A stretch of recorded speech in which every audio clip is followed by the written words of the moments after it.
Lord, I stand in the midst of a multitude of those from every tribe and tongue. We are your people, redeemed by your blood, rescued from death by your love. There are no words good enough to thank you. There are no words to express my praise, but I will lift up my voice and sing from my heart with all of my strength. Hallelujah, hallelujah, hallelujah to the Lamb. Hallelujah, hallelujah, by the blood of Christ we stand. Every tongue, every tribe, every people, every land, giving glory, giving honor, giving praise unto the Lamb of God. Lord, we stand by grace in your presence, cleansed by the blood of the Lamb. We are your children, called by your name. Humbly we bow and we pray. Release your power to work in us and through us, till we are changed to be more like you. Then all the nations will see your glory revealed and worship you. Hallelujah, hallelujah, hallelujah to the Lamb. Hallelujah, hallelujah, by the blood of Christ we stand. Every tongue, every tribe,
Jika jiwaku berdoa kepadamu,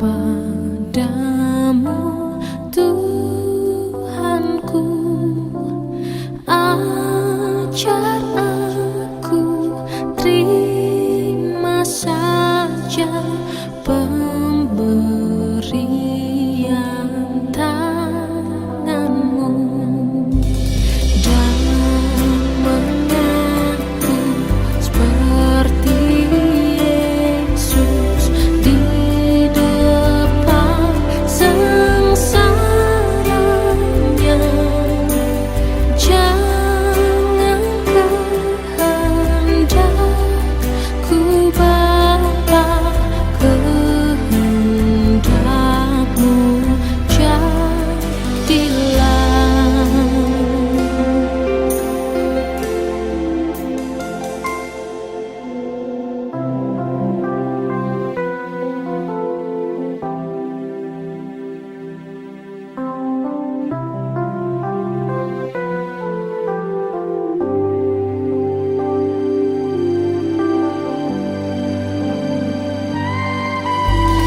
Apa juga yang kau timbang baik untuk hidupku, biar aku pun setuju dengan maksud hikmatmu, menghayati dan percaya walau hatiku lemah.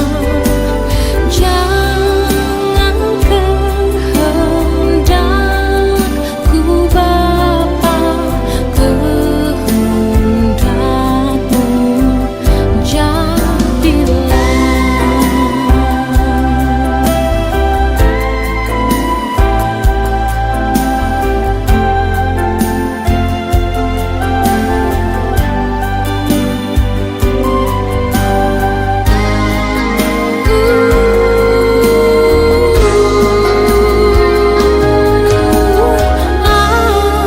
Aku cari penghiburan hanya dalam kasih-Mu. Dalam susah di Kau saja perlindungan hidupku.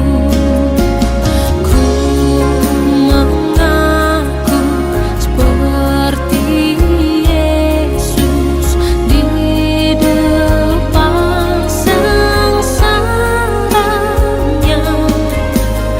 Jangan kehendakku Bapa, kehendakmu jadilah. Jangan kehendakku Bapa, kehendakmu jadilah.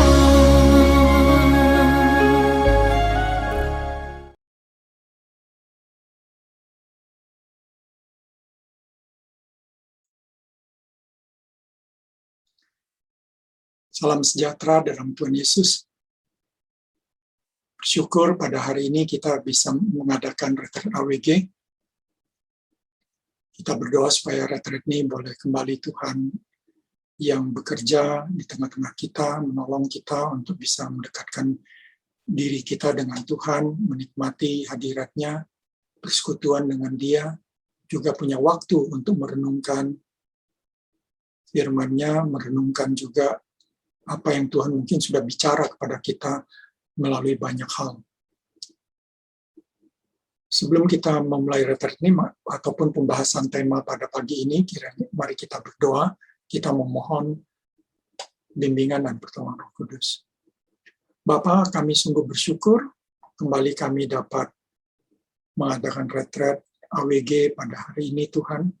Kami berdoa, tolonglah kami agar retret kali ini kami dapat mengikutinya dengan baik Tuhan, dengan sungguh-sungguh, dengan kehausan hati, kerinduan untuk bisa mendekatkan diri kepada Engkau, kerinduan untuk bisa mendengarkan bimbingan-Mu, pencerahan-Mu, suara-Mu, kerinduan untuk mengalami pembaharuan dalam jiwa kami, pembaharuan kasih kami buat Tuhan maupun juga sesama.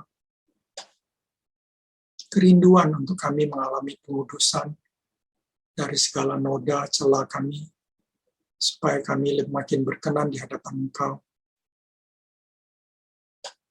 Tuhan, pimpinlah baik hamba-Mu yang akan memaparkan tema ini, maupun juga setiap kami yang mengikuti, merenungkannya. Biarlah kami akan ditolong oleh Roh Kudus untuk memahami, mendalami, menyadari, dan mengalami pembaharuan, perubahan yang Tuhan mau kerjakan.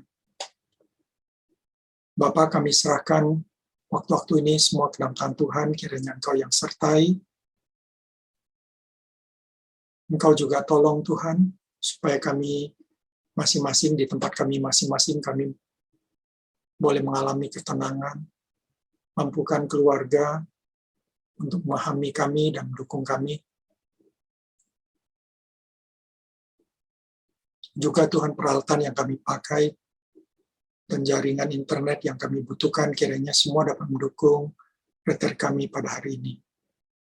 Terima kasih Bapak, kami naikkan doa ini hanya dalam nama Tuhan Yesus, Tuhan dan Juru Selamat kami yang hidup. Amin. Pagi ini atau hari ini tema kita adalah Be Faithful in Prayer. Ini adalah serial dari Roma 12 ayat 12 yang kita sudah mulai dengan Rejoice in Hope, Be Patient in Affliction, ya di retret yang kedua, dan yang ketiga ini adalah Be Faithful in Prayer.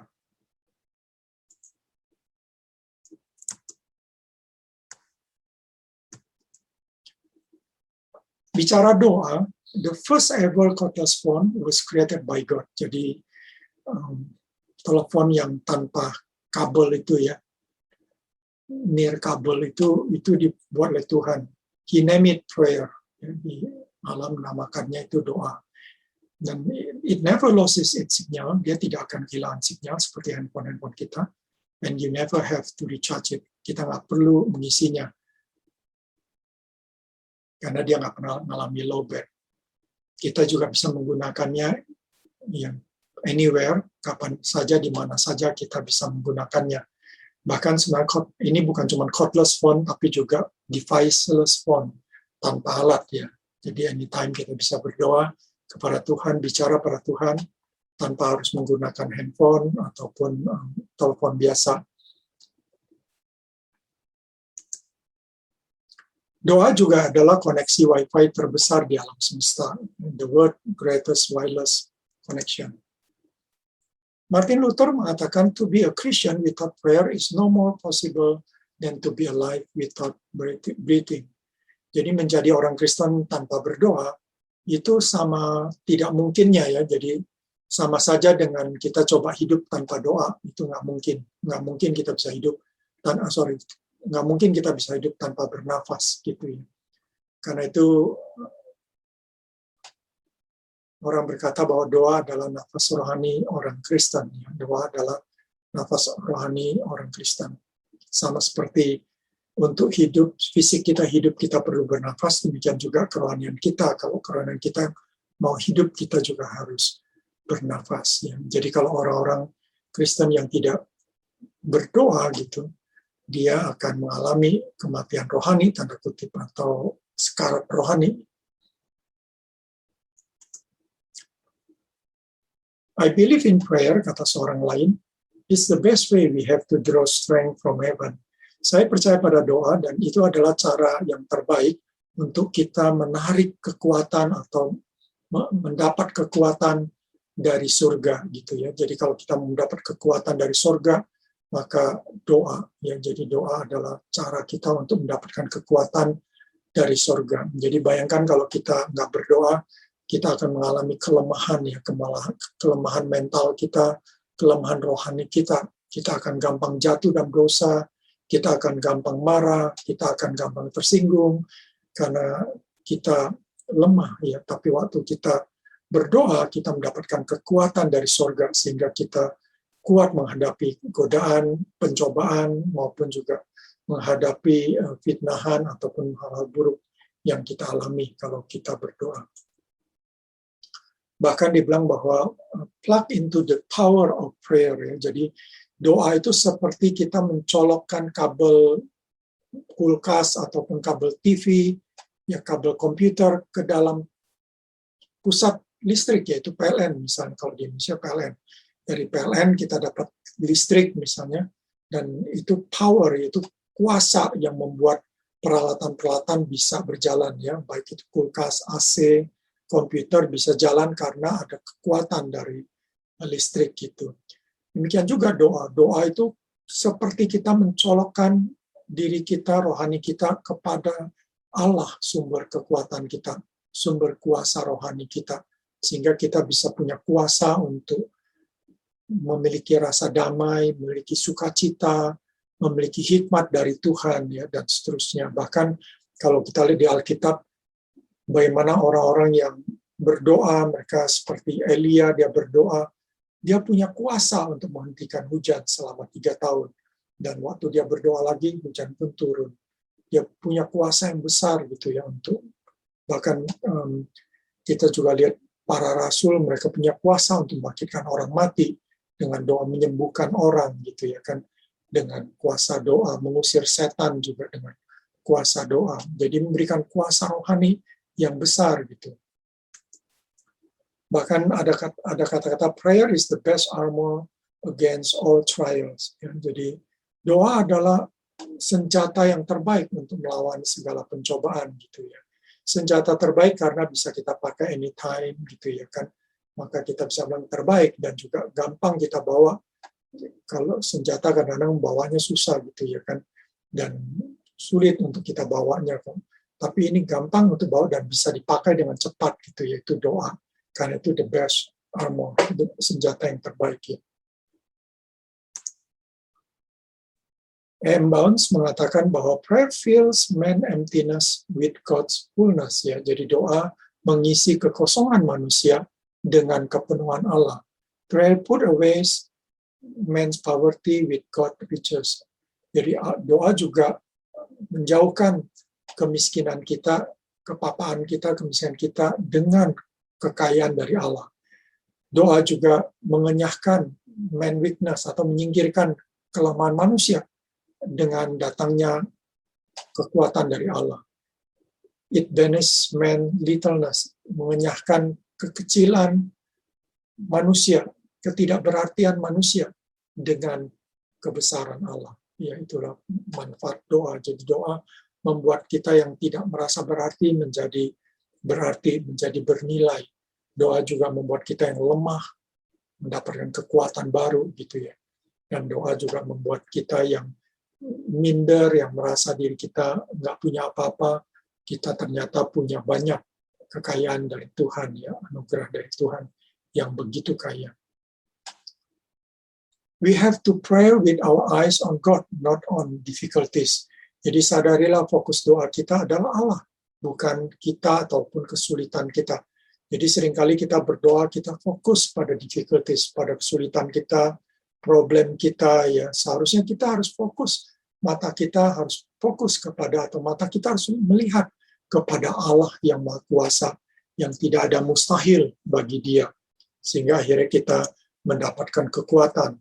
Your prayer life is a reflection of your relationship with God. Ya, jadi kehidupan doa kita adalah cerminan dari relasi kita dengan Tuhan. Kalau relasi kita dengan Tuhan baik, maka kehidupan doa kita juga akan baik. Kalau relasi kita dengan Tuhan nggak baik, maka juga doa kita, kehidupan doa kita juga akan tidak baik. Ya, saya masih ingat waktu mahasiswa dulu ada seorang mahasiswa, dia sharing bahwa sebelum dia punya relasi dengan Tuhan, dia bahkan doa pun susah, dia bilang. Ya, sangat susah dia berdoa. Waktu saya dengar dia men-sharingkan itu, saya juga mengaminkan dalam hati saya, benar, saya juga mengalami kesulitan berdoa. Rasanya doa saya cuma sampai plafon kamar saya gitu, nggak sampai pada Tuhan. Karena saya nggak punya relasi yang baik dengan Tuhan. Sampai satu waktu dia bilang, sampai satu hari pernah dia nggak tahu lagi mau berdoa seperti apa, dia cuma berdoa. Dia bilang, Tuhan seperti kemarin, amin. Jadi soalnya dia bilang, Tuhan doaku seperti kemarin, amin. Karena dia nggak tahu mau ngomong apa lagi sama Tuhan. Ya. Karena dia nggak punya relasi dengan Tuhan, dia nggak mengenal Tuhan dengan baik, ya kan? Dia nggak tahu apa yang Tuhan kehendaki buat dia nggak punya relasi dengan Tuhan. Jadi benarlah perkataan ini bahwa doa kita, kehidupan doa kita adalah cerminan, refleksi dari relasi kita dengan Tuhan. Ya. Kalau relasi baik, pasti doa kita juga akan baik. Jadi kalau Anda tidak baik relasi dengan Tuhan, maka juga doa kita juga sering kita ngalami seperti ini. Doa kita nggak dijawab Tuhan gitu. Ya. Jadi relasi yang tidak baik dengan Allah pasti akan membuat doa kita tidak dijawab. Kita merasa seperti sia-sia berdoa. Percuma berdoa, Tuhan tidak mendengar soalnya.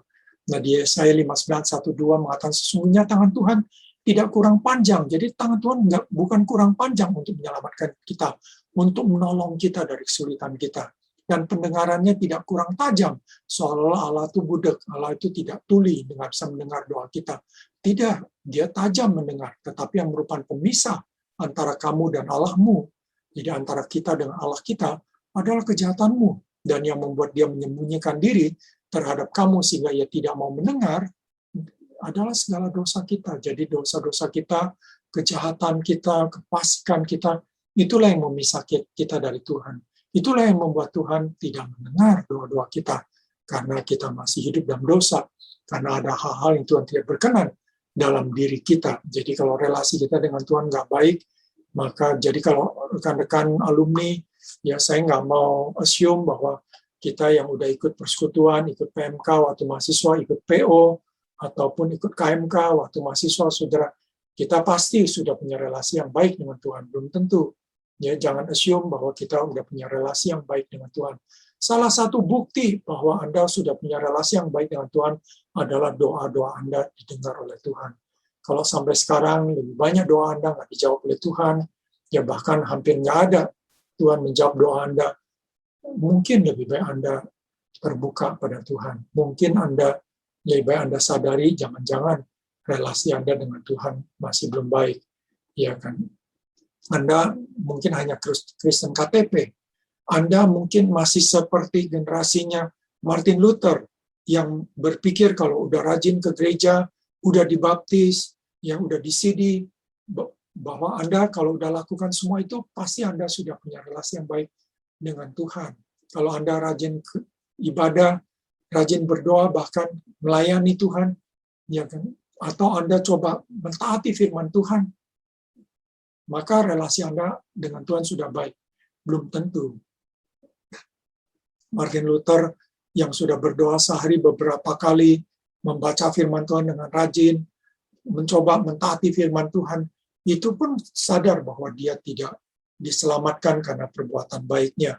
Karena di Efesus 2 ayat 8, 9, Paulus menuliskan, bukan karena perbuatan baik kita, bukan karena amal kita diselamatkan. Kita diselamatkan hanya karena anugerah. Jadi segala kebaikan kita tidak bisa menyelamatkan kita. Kalau saya dan Anda bisa diselamatkan karena amal baik kita, perbuatan baik kita, karena kesalehan kita, maka Yesus nggak perlu mati di kayu salib. Kematian Yesus kayu salib memperlihatkan pada Anda dan saya bahwa kita nggak bisa diselamatkan dengan segala kesalehan kita, dengan segala amal baik kita. Jadi relasi kita itu semata-mata hanya karena Yesus yang mati di kayu salib. Masih ingat saudara, waktu Yesus mati di kayu salib, maka tirai yang ada di bait Allah terbelah jadi dua dari atas ke bawah, saudara. Itu satu simbol bahwa hanya karena kematian Yesus lah. Waktu zaman dulu di mana mereka membakar korban, ya, jadi ada korban, ada binatang yang yang dibunuh dan darahnya itu dipakai untuk pengampunan dosa, saudara, tetap tirai itu tidak terbelah dua, saudara.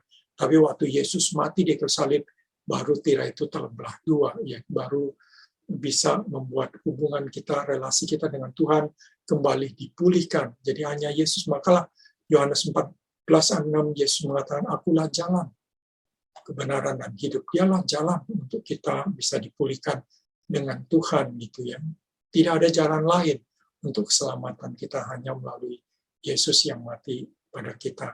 Apakah Anda sudah menerima pengorbanan Yesus? Apakah Anda sudah tahu bahwa hanya anugerah yang Yesus berikan melalui kayu salib itulah yang bisa menyelamatkan Anda, bisa memulihkan relasi Anda dengan Tuhan?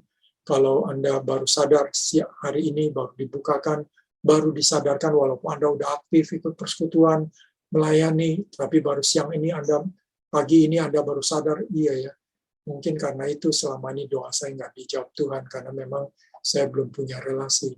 Maka hari ini, saat ini saya mengundang Anda, datanglah pada Tuhan, berlututlah di hadapan Dia, akuilah bahwa Anda tidak bisa diselamatkan dengan kesalahan Anda, walaupun mungkin Anda anak seorang pendeta, atau Anda anak seorang penatua yang sangat saleh, sangat aktif, tapi sadarilah Anda tidak bisa diselamatkan karena posisi Anda, atau Anda anak seorang pendeta, ataupun Anda seorang penatua, atau bahkan Anda seorang aktivis pelayanan di kampus dan di gereja, saudara, Anda tidak bisa diselamatkan karena perbuatan baik.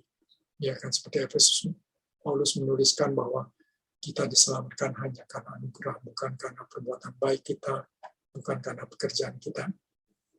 Yang kedua, kemungkinan karena relasi yang buruk dengan sesama. Jadi kalau ada relasi yang buruk dengan sesama, itu pun membuat doa kita tidak jawab. Misalnya Matius 6 ayat 15, dikatakan bahwa kalau kita tidak mengampuni sesama kita, Allah juga tidak akan mengampuni kita. Saudara. Jadi sangat kita lihat Tuhan mendorong kita untuk kita serius dengan relasi kita dengan sesama. Kalau kita nggak mengampuni sesama kita, mungkin sesama kita melakukan kesalahan pada kita dan kita nggak mau mengampuni, maka Tuhan juga tidak akan mengampuni kita. Kalau Tuhan tidak mengampuni kita, maka Tuhan juga tidak akan menjawab doa-doa kita. Ya, permintaan-permintaan kita tidak akan dijawab Tuhan. Jadi bereskan dulu hubungan dengan sesama kita, baru di situ ditulis juga atau dikatakan oleh Tuhan Yesus bahwa kalau ada sesuatu yang kita tidak baik dengan sesama kita datang membereskan itu, baru datang kepada Tuhan, baru berdoa kepada Bapa, baru Bapa akan mendengar doa kita. Jadi Tuhan tidak menjawab doa kita karena kita tidak mau mengampuni sama kita tak mau berbaikan dengan sesama kita. Jadi berbaikan dan sesama kita itu satu hal yang ataupun satu syarat untuk doa kita didengar oleh Tuhan. Misalnya 1 Petrus 3-1, di situ dibilang bahwa kalau kita tidak hidup bijak dengan istri kita, ini adalah nasihat Petrus kepada para suami-suami, hiduplah bijak dengan istrimu, sebab kalau enggak, maka doamu akan terhalang, doamu akan tidak dijawab, doamu akan terhalang untuk dijawab oleh Tuhan. Kira-kira begitu. Jadi dengan istri kita harus hidup bijak. Hidup bijak di situ artinya kita harus hidup dengan penuh hormat kepada istri kita. Ya, jangan mentang-mentang kita suami, kita boleh tidak menghormati istri kita atau anak kita, saudara. Kita harus hidup, apalagi dengan orang tua kita ya. Sama istri kita pun kita harus hidup penuh dengan bijak, penuh dengan hormat, dan seterusnya. Maka doa kita juga akan diampuni oleh Tuhan.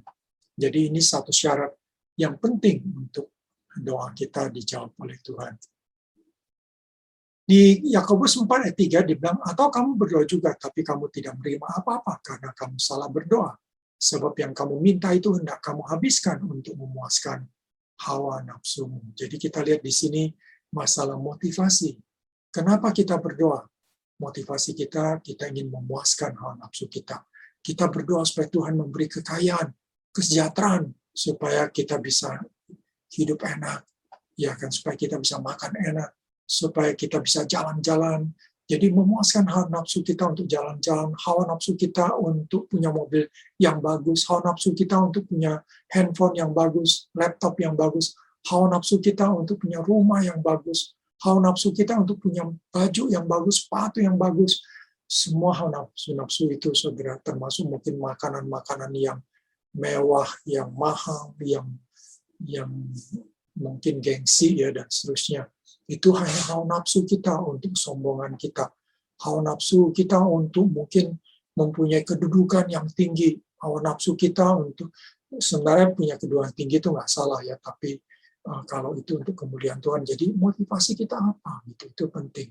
Jadi motivasi doa kita apa? Kenapa kita minta Tuhan berkati pekerjaan kita? Kenapa kita minta Tuhan berkati keluarga kita? Apakah motivasi kita supaya kita bisa membanggakan diri, ya, membanggakan di antara abang adik kita bahwa saya punya keluarga yang hebat, anak-anak saya hebat, istri saya, suami saya hebat, untuk kebanggaan diri, untuk menyombongkan diri. Kita berdoa untuk pekerjaan supaya kita bisa bangga bahwa lihat aku sekarang udah manajer, bahkan udah direktur, GM, dan seterusnya. Untuk kita banggakan, saudara, itu hawa nafsu semata, saudara. Kalau kita berdoa supaya Tuhan berkati pekerjaan kita, supaya kita bisa menjadi berkat buat orang lain, supaya nama Tuhan makin dimuliakan, itu motivasi kita benar. Tapi kadang-kadang teman hati kita licik banget gitu, walaupun kita bilang, Tuhan berkati pekerjaanku, supaya aku punya posisi yang baik, supaya Engkau dimuliakan, supaya aku bisa jadi berkat sama orang lain. Tapi sesungguhnya itu cuma motivasi yang kecil. Yang lebih besar tetap untuk kehebatan kita, untuk kesombongan kita, untuk kebanggaan kita. Saudara, seringkali campur aduk motivasi kita, nggak murni motivasi kita. Itu juga sering terjadi di dalam diri kita, karena itu firman Tuhan mengatakan hati manusia itu licik, ya. Kita harus mesti waspadai hati kita. Maka di Amsal juga mengatakan waspadai hati kita, ya, waspadai, karena dari situ juga tercermin seluruh hidup kita. Jadi motivasi doa itu sangat penting. Miliki motivasi yang benar, bukan untuk memuaskan nafsu, memuaskan segala kedagingan kita, saudara, tapi kita harus benar-benar untuk kemuliaan Tuhan, untuk keagungan Tuhan, untuk jadi berkat bagi orang lain.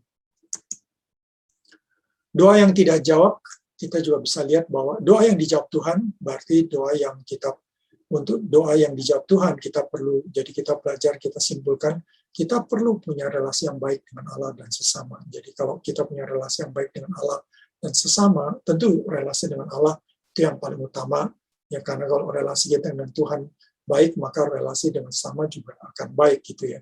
Karena seringkali relasi dengan sesama juga karena berhubungan dengan relasi dengan Tuhan. Yang jadi kita perlu relasi yang baik dengan Allah maupun sama.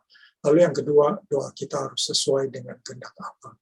Ya, bukan keinginan kita, motivasi kita untuk memuaskan nafsu kita, dan seterusnya, tapi sesuai dengan kehendak Tuhan. Jadi dalam berdoa kita harus terus mencari apakah ini Tuhan kehendaki, apakah ini yang berkenan kepada Tuhan. Itu kita perlu gumuli gitu ya. Di Eros nanti, Retreat of Silence, di retreat ini Anda punya waktu untuk menggumuli di hadapan Tuhan. Apakah doa-doa Anda selama ini sesuai dengan kehendak Tuhan atau tidak? Apakah relasi Anda selama ini dengan Tuhan baik, atau ada hal yang belum berkenan? Ada kejahatan, mungkin kita nggak merasa itu jahat, mungkin kita nggak merasa itu dosa, tapi kalau kita datang pada Tuhan, kita bilang, Tuhan, seperti pemazmur juga berdoa, Tuhan selidiki hatiku, kalau apakah ada niat-niat yang jahat dalam diriku, biar Tuhan menolong kita, ya. Dan kalau ada relasi dengan sesama yang nggak baik juga, kita minta ampun sama Tuhan, lalu kita bertekad untuk memperbaiki hubungan dengan Tuhan. Ada yang berkata juga, just because God doesn't answer your prayers, doesn't mean He's not listening. Jadi hanya karena Allah tidak menjawab doamu, tidak berarti Dia tidak mendengar doamu. He's just got something better in store for you. Bisa saja Ia sedang menyiapkan atau mempunyai yang lebih baik untuk Anda, ya, untuk kita. Jadi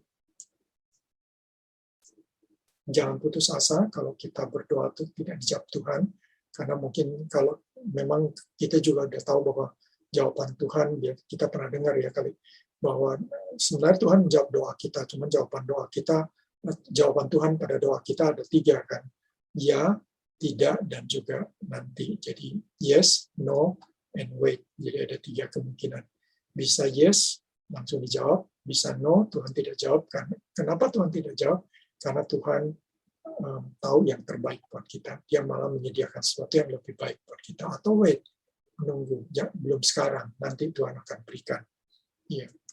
Kalaupun no, karena Tuhan tahu yang lebih baik gitu ya. Keep praying, but be thankful. Jadi, teruslah berdoa, tapi mengucap syukurlah that God's answer, jadi jawaban Tuhan are wiser than your prayers. Jawaban Tuhan itu lebih bijak daripada doamu. Jadi, waktu kita berdoa, ya kan, kadang-kadang kita mengharapkan Tuhan menjawab seperti yang kita minta, tapi sadarlah bahwa jawaban Tuhan, kalaupun jawaban Tuhan tidak sesuai yang kita inginkan, tidak sesuai yang kita minta, misalnya, ya kita berdoa untuk orang tua kita supaya Tuhan beri kesembuhan. Tapi ternyata Tuhan tidak beri kesembuhan, malah Tuhan panggil. Tapi sadarilah bahwa jawaban Tuhan itu lebih bijak daripada permintaan kita. Karena Tuhan lebih tahu apa yang lebih baik untuk kita. Jadi kalau apapun saudara ya, jadi kalau misalnya ada keluarga kita yang sakit kanker, kita tahu kita berdoa kalau Tuhan mau sembuhkan, Tuhan bisa sembuhkan. Kalau Tuhan tidak sembuhkan dan Tuhan panggilnya, berarti itulah yang terbaik ya. Kita tahu bahwa dia lebih bijak. Jangan kita merasa diri kita paling tahu apa yang paling bijak ya. Kalau satu waktu Anda sudah ketemu Tuhan, Anda tanya sama Tuhan, Tuhan, kenapa waktu itu Tuhan tidak jawab doa saya? Lalu Tuhan bilang, kalau saya jawab doa kamu, yang terjadi akan seperti ini. Mungkin Anda akan menyesal. Ya kan, misalnya dulu saya masih ingat abang dari ayah saya, dia sakit tumor otak, sudah kanker otak. Dan saya berdoa untuk kesembuhannya. Dia tuh tadinya adalah seorang Buddha yang sangat taat. Ya. Buddha, saya bahkan pernah nginjilin dia berapa kali, saya sampai pikir, aduh mungkin ini sulit sekali untuk nginjilin dia. Karena dia orangnya baik. Dia orang bijak, baik sekali, saudara. Ya, tapi dia nggak percaya pada Yesus, dia percaya pada Buddha. Bahkan di rumahnya patung-patung Buddha banyak banget gitu ya kan. Saya waktu nginjilin dia bilang bahwa kamu belum, jadi dia masih merasa saya ini terlalu muda. Saya belum seperti dia yang sudah mencari kebenaran, mencari Tuhan, ya kan, dan saya menemukan jawabannya gitu. Jadi sampai saya akhirnya merasa, satu waktu saya pulang dari rumahnya, saya merasa Tuhan kayaknya susah banget untuk beritahu Injil pada dia gitu. Dia sudah baca Alkitab, dia baca semua gitu. Dan akhirnya saya bilang, Tuhan, kayaknya salah satunya yang dia butuhkan sekarang bukan lagi kitab suci yang tertulis, tapi dia butuh lihat kitab suci yang nyata dalam kehidupan orang-orang. Jadi saya berdoa, Tuhan, mungkin saya tidak akan banyak bicara sama dia, tapi pakailah kesaksian saya, pakailah kesaksian ayah saya, yaitu ayah saya itu adiknya, dan juga kakaknya yang perempuan yang sudah percaya pada Yesus, biarlah pakailah kesaksian kami kepada dia sampai dia bisa melihat kebenaran firman Tuhan yang melebihi yang tertulis gitu ya kan, bahwa firman Tuhan itu yang tertulis itu bukan cuma secara tertulis tapi memang nyata gitu, kebenaran firman itu nyata dalam kehidupan orang-orang yang percaya pada firman Tuhan, percaya pada Alkitab. Saya berdoa gitu saudara, dan ternyata betul satu waktu dia percaya pada Tuhan. Wah, itu mujizat banget bahwa orang yang begitu taat, begitu saleh hidupnya, akhirnya sadar bahwa kesalehan tidak bisa menyelamatkan dia. Dan akhirnya dia mau percaya pada Tuhan Yesus. Dan pada waktu dia percaya Tuhan Yesus, nggak lama dia kena kanker. Dan saya bilang, Tuhan, perpanjanglah hidup dia supaya dia bisa bersaksi kepada banyak orang. Ya, saya itu, tapi ternyata Tuhan tidak jawab. Saya sempat bingung kenapa Tuhan tidak jawab gitu. Tapi terus seperti Tuhan berdialog sama saya, Tuhan bilang, ya kalau saya perpanjang hidupnya, mungkin saja satu waktu dia berbalik gitu ya kan. Dia akhirnya balik lagi meninggalkan Tuhan gitu. Ya kan. Lebih baik saya panggil dia sekarang gitu sebelum dia berbalik pada Tuhan, ya kan, seperti itu. Jadi Tuhan seperti berikan pada saya pertimbangan kenapa Tuhan tidak memberikan kesembuhan pada dia. Memang saya nggak tahu apakah itu benar jawaban Tuhan, tapi pertimbangan itu, logika itu membuat saya berpikir benar juga ya, kalau Tuhan lah yang paling tahu, dia akan tetap setia, ya kan, kalau Tuhan kasih umur panjang, dia akan tetap setia atau dia akan mundur dari Tuhan, ya akan lebih baik sekarang dia sudah diselamatkan Tuhan, dan masuk surga, ya kan, itu jauh lebih baik daripada dia diberi umur panjang dan siapa tahu dia berbalik dari Tuhan. Jadi ini hanya salah satu pemikiran yang membuat kita harus berpikir bahwa kita lebih baik serahkan ya pada jawaban Tuhan, karena jawaban Tuhan, kehendak Tuhan jauh lebih baik dari pikiran kita ataupun keinginan kita. Karena itu dia bilang, prayer is aligning ourselves with the purpose of God. Jadi doa itu adalah kita coba menyelaraskan diri kita, pikiran kita, keinginan kita, ya kan, kita selaraskan dengan tujuan dari Allah. Karena rencana Allah, tujuan Allah itu jauh lebih mulia, kekal daripada tujuan kita yang mungkin fana dan seterusnya. Jadi doa menolong kita untuk sejalan dengan pikiran Allah, rencana Allah. Itulah doa, saudara. Bukan kita memaksakan keinginan kita untuk Allah yang jawab. Ya, emangnya keinginan kita dan rencana Allah kita yang terbaik. Kita aja nggak tahu 10-20 tahun lagi, kita nggak tahu apa yang akan terjadi. Tapi Allah Maha tahu, Dia tahu apa yang akan terjadi. Prayer is not asking, kata Mother Teresa, doa itu bukan meminta-minta saja. Prayer is putting oneself in the hands of God. Doa itu menaruh diri kita di tangan Tuhan, ya, and listening to His voice in depth of our heart, dan mendengarkan suaranya di dalam hati kita yang terdalam. Itulah doa. Jadi itu satu hal yang indah untuk kita sadari. Doa itu adalah menyerahkan diri kita di tangan Tuhan, gitu. Bukan memaksa Tuhan untuk kembali lagi mengikuti keinginan kita. Pray and seek for strength to change our circumstances rather than praying for our circumstances to be changed. Jadi jangan kita berdoa untuk agar keadaan kita, kesulitan kita itu berubah. Tapi berdoa dan carilah kekuatan dari Tuhan untuk mengubah keadaan kita, mengubah keadaan hati kita, misalnya our circumstances, termasuk keadaan hati kita, pikiran kita, ya, keadaan hati kita yang ingin mungkin ingin seperti ini, seperti itu, gitu ya. Pikiran kita yang pengen ini seperti itu. Mintalah kekuatan dari Tuhan untuk mengubah pikiran hati kita, ya kan, nilai-nilai kita supaya sesuai dengan kehendak Tuhan, bukan supaya keadaan kita itu berubah, ya, seperti pikiran kita. Sebab kembali lagi Tuhan yang paling tahu yang terbaik untuk kita, gitu ya. Tema hari ini, be faithful in prayer, atau bertekunlah dalam doa dalam bahasa Indonesia. Bertekunlah dalam doa atau be faithful in prayer. Ya, kata bertekun dalam bahasa aslinya, bahasa Greek, adalah proskarterontes atau proskarterontes. Ya, jadi ya tentu ada kata pros dan seterusnya itu. Dan kalau diterjemahkan, saudara, ya, kata-kata ini diterjemahkan, itu adalah be constantly diligent, ya. Jadi be constantly diligent itu pengertian yang apa yang terjemahan langsungnya, gitu ya. Terjemahan langsung, jadi kita harus constantly diligent. Jadi secara rajin terus-menerus, kira-kira gitu ya. Dengan rajin terus-menerus, dengan rajin atau rajin terus-menerus. Atau di satu tafsiran dia bilang continuing steadfastly in prayer. Jadi berdoa dengan terus-menerus secara teguh, dengan kokoh, teguh. Kita terus-menerus berdoa, kira-kira begitu ya. Terjemahan langsungnya, terjemahan kasarnya, seperti itu. NIV menerjemahkan be faithful in prayer, itu yang kita pakai di tema kita.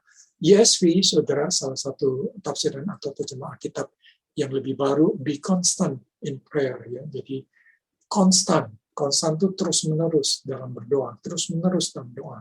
Itu ya. Jadi bertekun di situ adalah terus-menerus. Jangan berhenti, kira-kira begitu. Constant in prayer. Be faithful in prayer. Douglas Moore, salah satu penafsir kitab Roma yang cukup terkenal, saudara, mungkin salah satu yang terbaik dalam menafsirkan kitab Roma, menerjemahkan be faithful in prayer itu be devoted to prayer, ya. Jadi kayak mengabdikan diri kita untuk berdoa, mengabdikan dengan setia. Be devoted juga ada istilah setia mengabdi, kira-kira itu ya, dalam doa. Jadi memang betul faithful, itu ada kata faithful, devoted, menyerahkan, mengabdikan diri di dalam doa, gitu ya. Mungkin kita ingat seperti Hana yang tidak pernah meninggalkan bait Allah. Ia akan berdoa terus, itu ya kalau kita baca di kitab Matius kalau nggak salah. Nah, Rasul Paulus di 1 Salimah 17, ya kalau bahasa Indonesia tetaplah berdoa. Ya, kalau dalam terjemahan bahasa Inggrisnya prayer without ceasing. Jadi berdoa tanpa henti atau prayer continuously. Berdoalah terus-menerus. Bahasa Indonesia tetaplah berdoa. Kata ceasing itu, kata tidak berhenti itu, bahasa aslinya adialeptos ya. Adialeptos. Itu kalau diterjemahkan langsung itu interruptly. Jadi tanpa interupsi, tanpa berhenti, kira-kira begitu. Interruptly.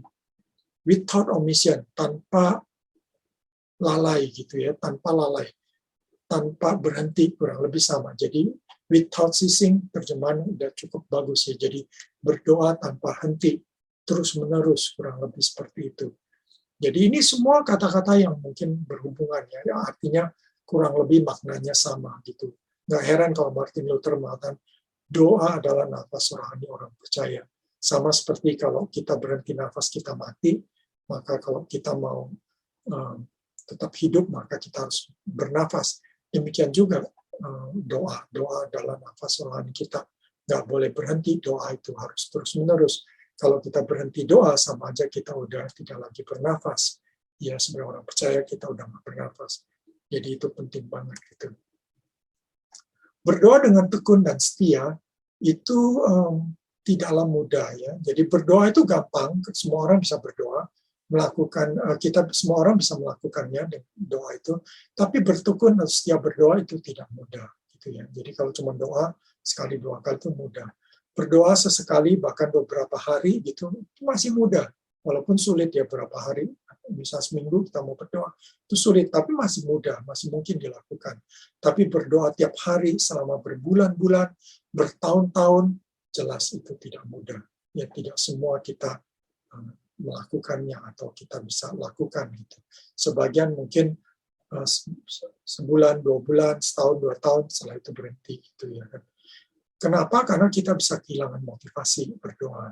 Apalagi kalau kita berdoa, kita ngalamin tidak ada jawaban doa gitu. Kita akan kehilangan motivasi. Kita akan kehilangan antusiasme, keinginan, kerinduan, ya, ataupun semangat gitu ya. Kita akan kehilangan itu. Bahkan kita akan kehilangan keinginan berdoa. Jadi nggak ada lagi keinginan untuk berdoa. Ada seorang peserta AWG, retret AWG, saya lupa yang kedua atau ketiga gitu ya. Dia datang pada saya, dia bilang, saya tuh udah 2 tahun nggak pernah berdoa. Padahal dia alumni yang dulu pernah ikut persekutuan waktu mahasiswa.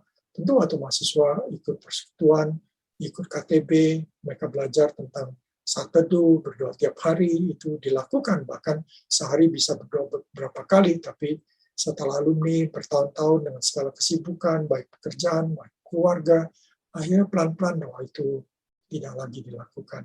Awal-awal tidak melakukan doa terasa biasa-biasa saja.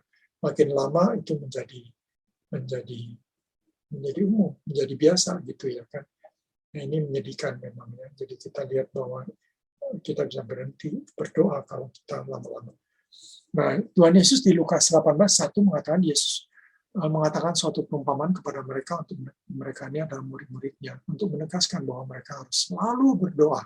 Jadi saya kasih bold di sini kata selalu berdoa dan dengan tidak jemu-jemu. Jadi ada dua phrasing di situ. Yang pertama selalu berdoa. Jadi selalu berdoa itu mirip seperti yang dikatakan Paulus tadi, tetaplah berdoa. Prayer without ceasing, prayer with continuously. Ya, atau yang tadi kita baca itu ya, be faithful in prayer. Jadi terus-menerus berdoa gitu ya. Jadi selalu berdoa dengan tidak jemu. Jadi Yesus sendiri pun sudah mengajarkan pada murid-muridnya untuk selalu berdoa dengan memberikan perumpamaan itu ya. Dalam bahasa Inggris, ESV misalnya, and he told them a parable to the effect that they ought always to pray. Jadi always to pray. Mereka harus selalu berdoa. Jadi ada 2 kata bahasa Inggris, bahkan ada kata they ought always to pray. Ought itu mesti, harus. Jadi harus selalu berdoa. Jadi sangat keras kata ini ya, kalau digabung. Jadi bukan cuma selalu berdoa, tapi harus selalu berdoa. And not lose heart. Dan tidak lose heart. Lose heart itu kehilangan motivasi, putus asa lah kurang lebih. Jadi saya terjemahkan. Jadi kita harus selalu berdoa dan jangan sampai putus asa. Jangan sampai kita menyerah. Jangan sampai kita mundur gitu ya, lose heart ya. Bahasa asli selalu itu pantote. Ya, pantote itu berarti at all times, at all times. Jadi selalu memang. Always, selalu ya. Jadi at all times, always itu selalu. Tidak jemu-jemu itu ekakio. Ekakio itu to be weak, menjadi lemah. In faint ya. In faint itu biasanya kita sering bilang faint itu kayak pingsan gitu ya. Lalu be weary, kecapean, kelelahan, be weary gitu ya. Jadi menyerah, kira begitu, be weary, kurang lebih seperti itu. Melalui perumpamaan seorang janda yang ulet memperjuangkan haknya ya, atau bahasa Indonesia juga bilang perumpamaan seorang hakim yang hakim yang keras gitu, hakim yang kurang peduli, hakim yang nggak peduli seperti gitu. Tapi janda ini nggak mau kalah, janda terus berjuang sampai hakim itu, walaupun hakim itu sebenarnya tidak punya tidak harus dia menjawab keinginan janda itu, jadi dia nggak perlu memperjuangkan janda, tapi dia merasa terganggu akhirnya karena janda terus datang pada dia, karena dia merasa terganggu, akhirnya dia menjawab keinginan janda itu gitu, hak janda itu diberikan. Nah, melalui perumpamaan itu Yesus mengajar muridnya untuk harus tekun berdoa, tidak mudah menyerah atau bosan. Poinnya bukan yang terutama kita ngotot gitu sama seperti janda itu ngotot sama hakim sampai hakim memberikan, bukan. Tapi Tuhan cuma ingin supaya kita tuh berdoa itu harus selalu, harus giat, harus terus-menerus, sama seperti kamu bernafas, ya kira-kira begitu. Jadi jangan lose heart, jangan menyerah hanya karena doanya belum dijawab Tuhan, ya kan? Hanya karena jawaban Tuhan kadang-kadang berbeda dengan keinginan kita lose heart, kita kehilangan motivasi, kita kehilangan keinginan untuk berdoa. Jangan sampai itu terjadi. Kita harus terus semangat berdoa. Kita itu yang Tuhan ajarkan. Nah, ilustrasi yang lain mungkin soal makan ya. Mengapa kita setia makan tiap hari ya? Kita kan nggak berhenti makan kecuali sesekali karena kita ada kerjaan yang begitu banyak sampai kita lupa makan, bisa terjadi. Atau memang kita berhenti makan karena kita mau puasa misalnya. Ya, tapi kalau enggak, pasti kita makan. Tapi kenapa kita bisa setia makan ya tiap hari? Tiap hari kita makan 2 kali atau 3 kali. Kenapa kita bisa setia? Yang pertama tentu ya, waktu saya renungkan ini, karena memberi kekuatan. Jadi kalau saya nggak makan, saya jadi lemas. Jadi merasa lemas. Ya, waktu saya habis makan, jadi kenapa saya makan? Karena saya dapat kekuatan baru. Dan karena ingin dapat kekuatan baru, supaya semangat, supaya kuat lagi untuk mengerjakan tugas-tugas saya, maka saya perlu makan. Maka saya setia makan. Yang kedua, membuat lapar jadi kenyang. Jadi kenapa saya makan? Kenapa saya setia makan? Karena kalau saya nggak makan, saya lapar. Nah, lapar terus nggak enak lapar, terus lemas, lapar lemas. Jadi kalau saya makan, maka saya tidak lapar lagi, saya kenyang dan kuat. Jadi karena saya makan bisa membuat saya tidak lapar dan kuat, maka saya setia makan. Dan yang apalagi kalau makan itu memberikan kenikmatan, memberikan kesenangan. Kalau di kantor kita makan rame-rame, itu menyenangkan, bisa bercanda sama teman-teman, sedikit melupakan kelelahan kerja gitu ya. Ada kenikmatan makannya, ada kenikmatan makan bersamanya, saudara. Jadi ada kenikmatan, jadi itu membuat saya jadi pengen makan gitu ya, setia makan gitu. Nah demikian juga saudara, saya bisa setia berdoa kalau saya tahu bahwa doa itu memberikan kekuatan. Kalau saya nggak berdoa, saya akan lapar secara rohani, saya akan lemas secara rohani. Dan waktu saya doa, saya dapat kekuatan baru, saya jadi kenyang rohani, saya jadi ada kepuasan dalam hidup saya. Lalu saya ada kenikmatan dan doa, ya kan? Maka saya tentu akan setia berdoa. Salah satu contoh yang menarik yaitu Daniel, saudara. Nah, Daniel itu terkenal dengan seorang yang setia berdoa. Dari Daniel 6 ayat 11, demi didengar Daniel bahwa surat perintah itu telah dibuat, pergilah ia ke rumahnya, dalam kamar atasnya ada tingkap-tingkap yang terbuka ke arah Yerusalem.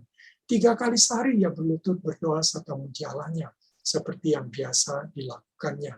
Jadi 3 kali sehari dia berlutut berdoa serta memuji Allahnya, seperti yang biasa dilakukannya. Jadi dia nggak cuma pada waktu mepet ada surat itu dia berdoa, enggak. Jadi di situ dia katakan bahwa seperti biasa dilakukannya. Ada surat itu, ada ancaman, ada masalah atau tidak, dia tetap berdoa 3 kali sehari. Jadi dia biasa melakukan doa 3 kali sehari. Ya. Jadi dia mempunyai disiplin rohani yang kuat, ya, disiplin rohani. Dia punya kesetiaan berdoa. Jadi salah satu contoh orang yang faithful in prayer adalah Daniel. Dan Daniel ini, saudara, menarik sekali karena dia itu bukan hamba Tuhan, dia bukan seorang romo, pastor, bukan seorang biarawan, bukan. Dia seorang birokrat, saudara. Posisinya sangat tinggi. Jadi di Daniel 6 ayat 4 dikatakan bahwa dia, Darius waktu itu ya, di ayat 1-2 memperlihatkan Darius menjadi kaisar di Media Persia pada waktu itu. Dan waktu Darius jadi kaisar, dia mencari 3 orang dan Daniel menjadi salah seorang pejabat tinggi. Jadi pejabat tinggi di bawah raja. Jadi raja paling tinggi, lalu pejabat tinggi di bawah raja. Jadi 3 pejabat tinggi di bawah raja itu, ya kalau pakai sistem kerajaan, maka dia adalah prime minister. Kalau sistem presiden, mungkin Menko. Tapi kalau kerajaan itu raja, lalu perdana menteri. Ya, kalau negaranya kecil, perdana menteri 1. Kalau negaranya besar, perdana menteri bisa lebih dari 1. Dalam hal ini, karena kerajaan Media Persia itu besar, di bawah dia ada 120 satrap. Satrap itu ditafsirkan mirip gubernur. Jadi kita bisa bilang dia punya 120 provinsi. Bayangin berapa besar kita, negara kita yang punya 30-an provinsi saja sudah terasa negara yang besar. Amerika yang mempunyai 50 negara bagian itu juga negara yang besar gitu. Ini 120 berarti 2 kali lipat dari Amerika, 3 kali lipat atau 4 kali lipat negara kita, ya kan, jadi besar banget karena itu punya 3 perdana menteri, gitu. Posisinya sangat tinggi, dan kita tahu bahwa sistem kerajaan perdana menteri yang adalah eksekutif yang lebih sibuk daripada raja. Jadi kebayang Daniel itu seorang yang sangat sibuk, tuntutan kerjanya sangat tinggi, beban tantangan yang harus dihadapi banyak besar sekali, apalagi dia seorang minoritas, dia kan di negara yang mayoritas bukan orang Yahudi, orang Media Persia, bukan yang percaya pada Allah, mereka tidak percaya pada Tuhan, secara agama dia minoritas, secara etnis, suku dia juga minoritas, mirip dengan kebanyakan kita sekarang ini di negara kita ini, ya kan mungkin secara etnis kita juga minoritas, secara suku kita minoritas, secara agama kita juga minoritas, mirip seperti Daniel gitu. Tapi Daniel dipercayakan posisi yang begitu tinggi. Dan Daniel tetap setia berdoa, itu mengagumkan. Selalu bisa 3 kali sehari berdoa itu, dan berdoa dia bukan doa makan, saudara. Kalau kita mungkin bisa bilang, saya 5 kali berdoa, bangun pagi berdoa, makan pagi berdoa, makan siang berdoa, makan malam berdoa, sebelum tidur berdoa, berarti saya 5 kali, lebih hebat dari Daniel. Ya mungkin dari segi frekuensi Anda lebih hebat, Anda dan saya mungkin lebih hebat dari Daniel. Tapi dari segi kualitas doa kita, mungkin kita tidak sama dengan Daniel. Daniel itu bukan doa seperti doa makan. Kalau kita lihat dia itu pergi ke rumahnya. Jadi dari tempat kerjanya dia balik ke rumahnya. Ya kan, berarti itu aja perlu beberapa menit balik ke rumahnya. Lalu dalam kamar atasnya, jadi masuk ke rumah, dia naik lagi ke kamar atasnya. Ada tingkap-tingkap yang terbuka, seperti di gambar ini ada seperti jendela yang besar terbuka atau jendela kecil yang terbuka, kita nggak tahu persisnya. Tingkap yang terbuka ke arah Yerusalem, dan 3 kali sehari dia berlutut berdoa serta memuji Allah. Dia berlutut, dia berdoa, lalu memuji Allahnya, itu luar biasa, saudara. Ini pasti lebih daripada berapa detik. Kalau doa makan hanya berapa detik, 1 menit pun nggak sampai, saudara. Ya kan, nggak sampai 1 menit. Tapi nggak mungkin Daniel ini berdoa cuma 1 menit, 2 menit, nggak mungkin. Karena kalau doa gitu pendek, mendingan dia doa di kantornya. Ya kan, kalau dia sampai doa memuji Tuhan, berdoa, bahkan ada orang yang menafsirkan, dia juga baca kitab suci pada waktu itu. Mirip kita saat teduh. Jadi sebenarnya Daniel ini bukan cuma doa, tapi dia seperti solitude, dia seperti saat teduh kita, di mana berdoa, memuji Tuhan, baca firman, merenungkan firman Tuhan, journaling, bikin tulisan. Jadi biasanya kalau saat teduh minimal 10 menit. Biasanya 15 sampai 20 menit atau 30 menit kita saat teduh, saudara. Jadi Daniel mungkin juga di bayangan saya antara 10 sampai 20 menit dia melakukan doa seperti ini, jadi solitude seperti ini. Jadi dia sangat setia berdoa seperti itu. Dan kenapa dia setia berdoa? Karena doa itu punya peran yang sangat besar gitu ya. Salah satunya doa menjadi berkat bagi pekerjaan dan karirnya. Ya. Jadi pekerjaan dan karir. Jadi dia sadar bahwa pekerjaan dia, karirnya begitu itu bukan karena kehebatan dia. Apalagi dia minoritas, saudara, dia bukan orang Media Persia, dia bukan orang Babilonia. Dia bisa terpilih itu hanya karena anugerah Tuhan. Karena itu dia sadar bahwa, dan kalau dia bisa terpilih terus, dia bisa kepakai terus, itu bukan karena kehebatan dia, tapi karena pimpinan Tuhan. Dan bagaimana dia dapat pimpinan Tuhan? Melalui doa. Jadi tiap kali berdoa, dia dapat bimbingan Tuhan, kekuatan Tuhan, pertolongan Tuhan. Dan karena itu, saudara, pekerjaan dan karirnya bisa terus naik terus, dan akhirnya bertahan di tempat yang tinggi gitu ya. Dan yang penting lagi, dia juga menjadi kesaksian yang luar biasa. Kita tahu Nebukadnezar, Kaisar Babilonia, maupun Darius, Kaisar Media Persia, dua menjadi orang yang percaya pada Tuhan. Bahkan Kaisar itu menulis surat kepada rakyatnya untuk percaya kepada Allahnya Daniel. Dia menjadi kesaksian yang sangat luar biasa, saudara. Yesaya 40:31, saudara, satu ayat yang terkenal dibilang, "But those who wait for the Lord," jadi orang-orang yang menantikan Tuhan, "will renew their strength," akan mengalami pembaharuan dalam kekuatannya. "They will mount up with wings like eagle." Mereka akan terbang tinggi seperti elang dengan sayapnya. Jadi kalau kita tahu elang dengan sayapnya bisa, elang yang mengepak sayapnya bisa terbang tinggi, bahkan kalau ada angin yang datang, dia juga bisa terbang dengan tinggi. Soar, istilahnya, dia seperti karena ada angin dia bisa tinggi gitu. They will run and not be weary. Mereka akan lari tapi tidak akan menjadi lesu, yaitu yang menjadi lemah.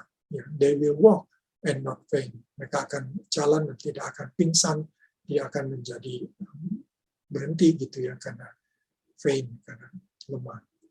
Jadi kalau ini adalah memperlihatkan orang-orang yang menantikan Tuhan adalah orang yang berdoa, orang yang berlutut di hadapan Tuhan, menantikan kekuatan dari Tuhan.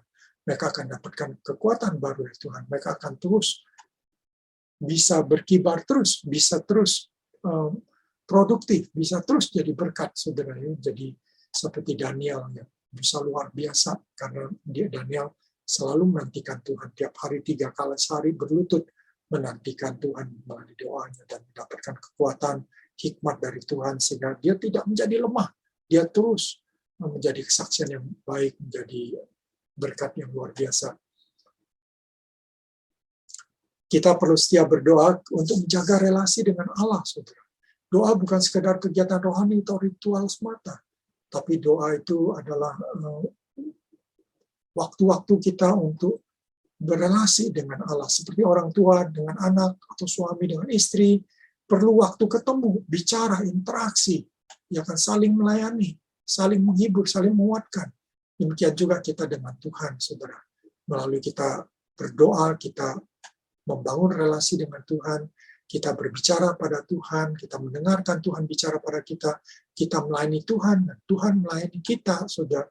Kita mengalami interaksi yang kuat di dalam relasi kita dengan Allah, saudara. Jadi kalau kita setia berdoa, maka relasi kita dengan Tuhan akan indah. Ya. Jadi indah banget kalau kita punya relasi yang baik dengan Tuhan. Dan salah satu cara untuk bangun relasi yaitu kita mesti bicara. Ada waktu kita bersama dengan Allah, saudara. Suami istri yang nikah tapi nggak punya waktu, saudara, ya, ataupun anak-anak yang mungkin kalian pernah ngalamin juga ya. Orang tua kita bilang, "Kamu itu gimana sih, rumah ini bukan hotel loh, kamu tuh cuman pulang, tidur, terus makan, terus pergi lagi," gitu ya kan. Orang tua juga akan merasa kesel gitu sama kita kalau kita tidak memberi waktu bicara sama orang tua, ya bercanda ria dengan orang tua, berinteraksi, bantu orang tua. Kita cuman datang, pulang, tidur, makan, terus pergi lagi. Saudara tentu merasa relasinya dengan orang tua nggak ada. Sama juga kalau suami pulang dari kantor, tidur, saudara itu makan, besok pagi pergi lagi, nggak kasih waktu untuk bicara sama istrinya. Istrinya juga akan merasa dia jadi kayak pegawai hotel gitu ya kan, yang cuma melayani suaminya sebagai tamu gitu. Mereka nggak punya relasi sebagai suami istri, saudara. Ya kan, tentu itu tidak baik ya kan. Demikian juga dengan Allah. Kalau Anda nggak punya waktu dengan Allah, ya Anda nggak punya relasi sebenarnya dengan Allah gitu ya. Kalau Anda punya relasi dengan Allah, tentu Anda akan memberi waktu untuk bersekutu dengan Allah, bercanda bahwa dengan Allah, bahkan berbincang dengan Tuhan, berinteraksi dengan Dia, itu relasi dengan Tuhan ya. Sederhana saja, bukan yang rumit-rumit, saudara. Ya, doa itu sederhana, kesederhanaan doa itu penting juga gitu ya kan. Jadi menjaga relasi dengan Allah itu sangat penting. Dan kalau Anda setia jaga relasi dengan Tuhan, maka Anda juga belajar setia menjaga relasi dengan sesama, dengan istri Anda, suami Anda, dengan anak-anak Anda juga keluarga Anda, dengan teman-teman Anda bisa belajar setia juga. Dari mana kita belajar setia pada sesama? Karena kita sudah belajar kesetiaan dengan Allah kita. Dan yang kedua, saudara, kita membutuhkan doa karena kita butuh Tuhan. First century Christian suffering persecution. Jadi orang Kristen abad pertama itu mengalami penderitaan, menderita penganiayaan, require constant prayer. Mereka membutuhkan doa terus-menerus to gain the strength, untuk mendapatkan kekuatan, to keep the faith, untuk mendapatkan kekuatan memelihara iman mereka. Kalau mereka nggak constant prayer, iman mereka akan luntur, iman mereka akan lemah, mereka akan meninggalkan Tuhan. Kita lihat sekarang ini juga, di Amerika, di Eropa, banyak orang yang meninggalkan iman. Kenapa? Mereka tidak menjaga iman mereka dalam doa, saudara. Alumni juga sama. Kalau Anda tidak menjaga hidupan doa dengan doa Anda yang constant prayer, Anda tidak punya kekuatan untuk memelihara iman Anda menghadapi materialisme, menghadapi hedonisme, menghadapi individualisme yang begitu kuat, menghadapi sekularisme yang begitu kuat, sudah bahkan menghadapi nilai-nilai yang sekuler, yang sangat fasik, sudah di sekeliling kita. Kita nggak punya kekuatan untuk melawan itu. Kita nggak punya kekuatan untuk melihara iman kita menghadapi godaan-godaan yang begitu besar di sekeliling kita, saudara ya. Karena itu mungkin kita tidak menderita penganiayaan seperti orang Kristen abad pertama, tapi kita menderita juga pencobaan yang kuat, saudara, di dalam hidup kita di kantor maupun juga di pergaulan kita. Bagaimana nilai-nilai kefasikan, nilai-nilai duniawi, nilai materialisme begitu kuat di sekeliling kita, saudara, membuat kita yang belum punya mobil yang bagus merasa harus punya mobil yang bagus, belum punya rumah yang hebat harus punya rumah yang hebat, tidak punya handphone yang bagus harus punya handphone yang bagus, karena kita merasa malu kalau kita nggak punya handphone yang bagus, dan seterusnya. Karena materialisme di dunia ini luar biasa kuatnya ya. Dan bahkan mungkin kalau kita tidak punya kedudukan yang baik, kita merasa malu gitu ya, karena kita tidak punya nilai yang kuat dalam diri kita. Tapi dengan kita berdoa terus-menerus, kita bisa dapat kekuatan untuk melihara iman kita, saudara. Karena itu doa terus-menerus sangat penting. Ya, waktu kita berdoa, kita akan beroleh kekuatan, penghiburan, beroleh hikmat, bimbingan, ketenangan, kesabaran, kasih. Setiap hari kita akan menerima itu, sehingga kita kuat menghadapi kebencian ya, dengan kasih Tuhan, memperoleh kesabaran menghadapi penantian, apapun penantian yang Anda sekarang hadapi, memperoleh ketenangan menghadapi kekhawatiran dan seterusnya ya.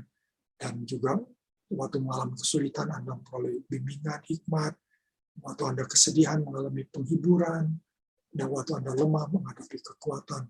Jadi kita yang membutuhkan doa, saudara, karena doa itu adalah cara kita untuk dapat kekuatan, dapatkan berkat-berkat bimbingan Tuhan untuk hidup kita.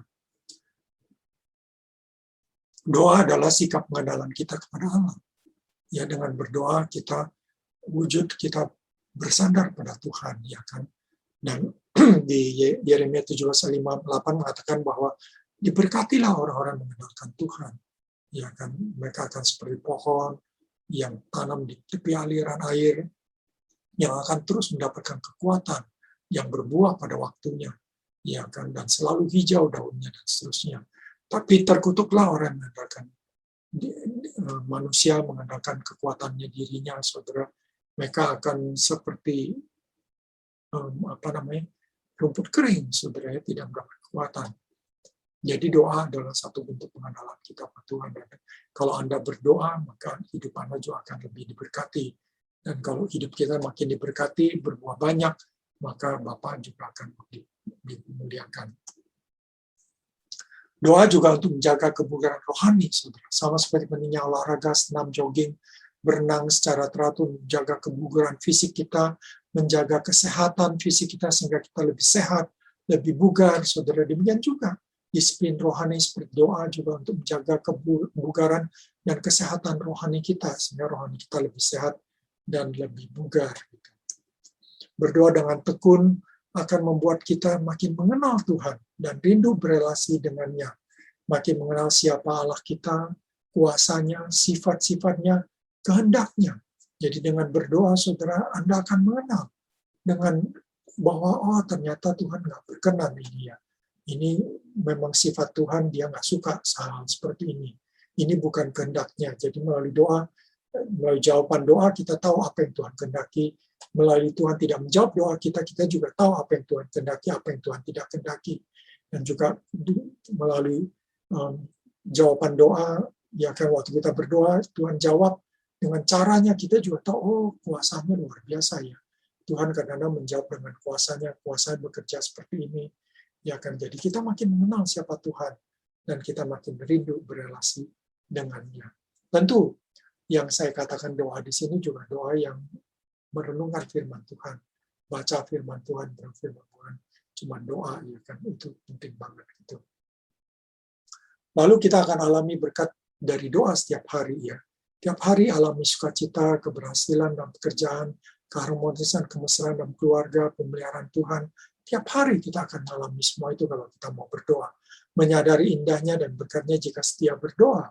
Jadi kalau kita setia berdoa, kita akan lihat indahnya, berkatnya. Tiap hari kita akan alami kekuatan penghiburan, hikmat, kedamaian, sukacita, bimbingan, pertolongan, penyertaan dari Tuhan. Tiap hari kita akan alami kalau kita tiap hari mau berdoa, ya, tiap waktu kita berdoa.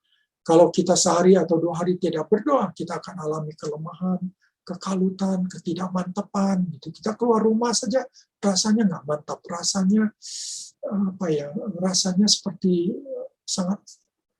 kita sangat vulnerable gitu, sangat rawan rasanya, sangat ringkih.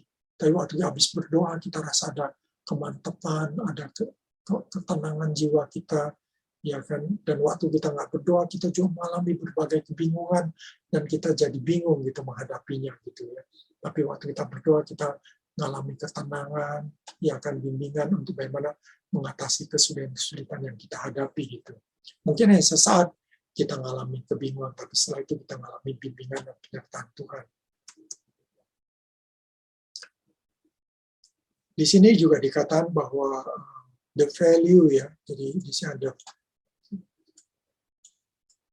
the value of persistent prayer is not that he will hear us, but that he will finally hear him.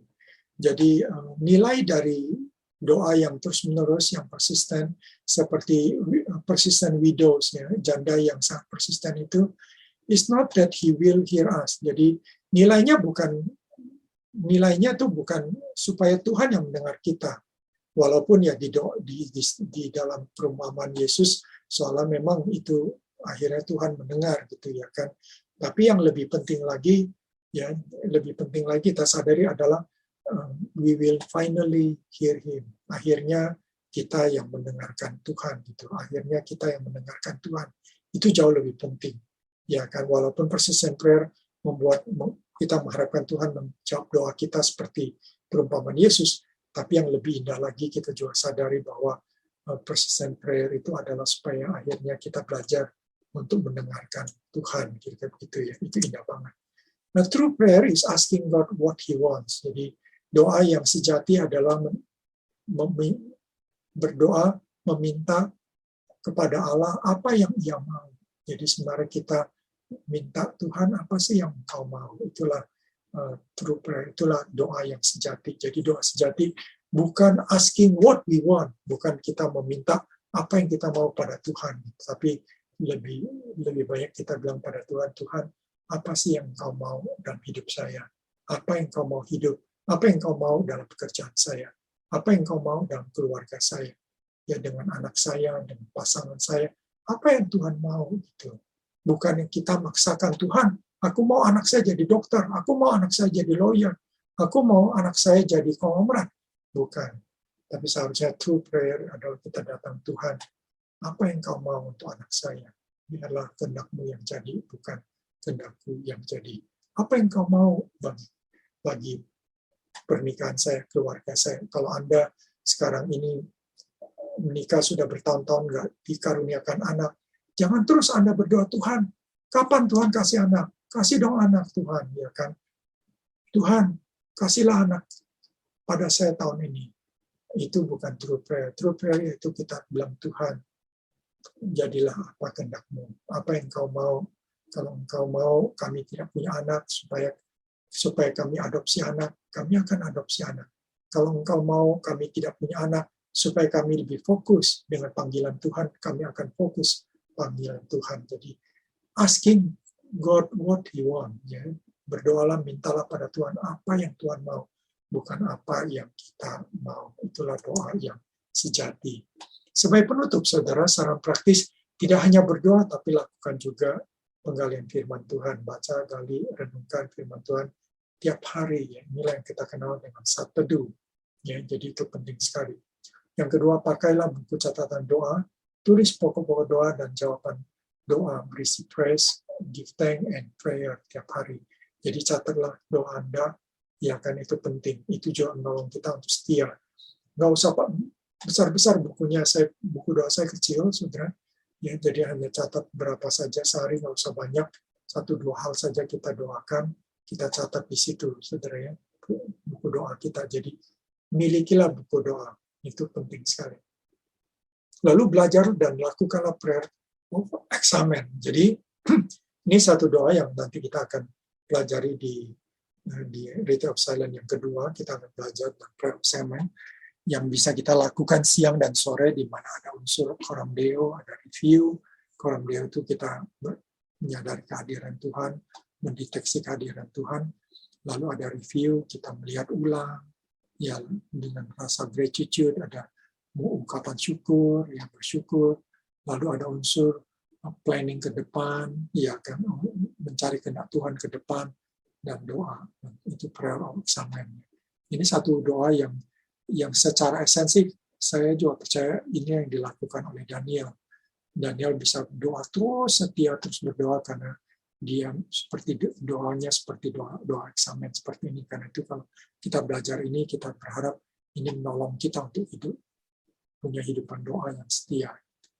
Dan yang terakhir, milikilah sahabat doa untuk saling mengingatkan, memelihara, dan perkaya kesetiaan dan disiplin doa masing-masing. Sahabat doa ini bisa satu kelompok, 4-5 orang, menjadi sahabat kelompok kecil kita, sahabat persekutuan kita, sebagai murid Kristus, tapi juga menjadi sahabat doa kita. Sahabat doa ini juga bisa kita hanya berdua, saya punya satu orang teman, menjadi teman doa saya, gitu. Itu juga bisa. Ya, jadi ini itu saling mengingatkan, saling melihara, saling perkaya kesetiaan dan disiplin doa masing-masing. Kiranya Tuhan menyertai kita. Ini daftar pusaka untuk bahan yang saya pakai. Mari kita berdoa. Terima kasih Bapak untuk kesempatan kami merenungkan topik Be Faithful in Prayer. Kiranya topik ini Tuhan membantu kami untuk menyadari pentingnya berdoa. Bagaimana Tuhan Yesus mengajar murid-muridnya harus selalu berdoa. Biarlah kami juga Tuhan, juga kami akan berdoa, selalu berdoa. Karena doa adalah nafas rohani kami. Seperti hidup kami tanpa bernafas, kami akan mati. Demikian juga rohani kami tanpa bernafas, relasi kami tanpa doa akan mati juga. Karena itu kami sangat butuh nafas rohani, itu doa ini. menjadi suatu yang kami akan lakukan tiap hari. Biarlah setelah retret AWG ini Tuhan, kami makin setia berdoa, bukan sebagai ritual, aktivitas rohani semata, tapi benar-benar menjadi satu wujud. Kami memelihara relasi kami dengan Tuhan, makin membuat kami makin mengenal, dan juga makin mengasihi Tuhan, dan juga sesama, dan juga menolong kami Tuhan untuk kami makin mengetahui kehendak Tuhan, apa yang Tuhan kehendaki, apa yang Tuhan tidak kehendaki, sehingga hidup kami makin berkenan pada Tuhan, dan kami pun makin diberkati Tuhan. Terima kasih Bapa untuk apa yang Engkau sudah bukakan kepada kami. Berkati untuk sesi Retreat of Silence yang akan kami masuki setelah ini. Kiranya Tuhan sertai, Tuhan yang akan bimbing kami melalui Roh-Mu yang kudus. Berkati bahan yang akan kami pakai untuk menolong Retreat of Silence ini. Dengarlah doa kami Bapa. Kami juga menyerahkan acara-acara berikutnya ke dalam Tuhan. Kiranya Kau yang sertai adanya acara fellowship juga nanti. Kiranya Kau juga siapkan kami untuk bisa mengikuti seluruh rangkaian acara retreat hari ini. Kami berdoa Bapa dengan hormat dan kemuliaan hanya dalam nama Tuhan Yesus. Amin.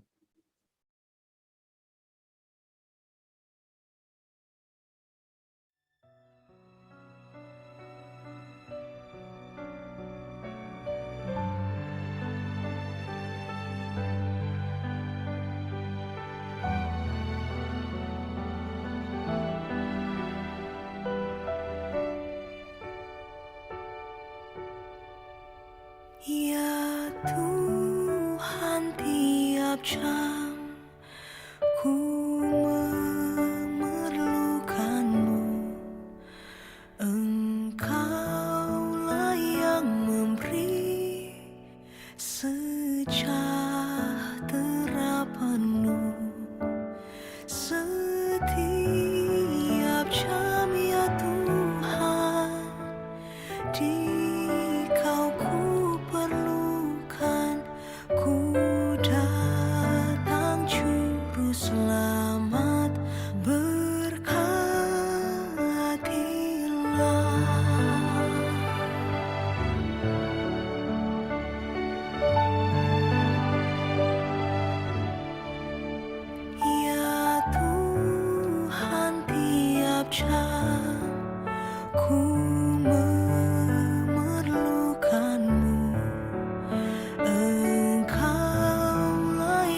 Do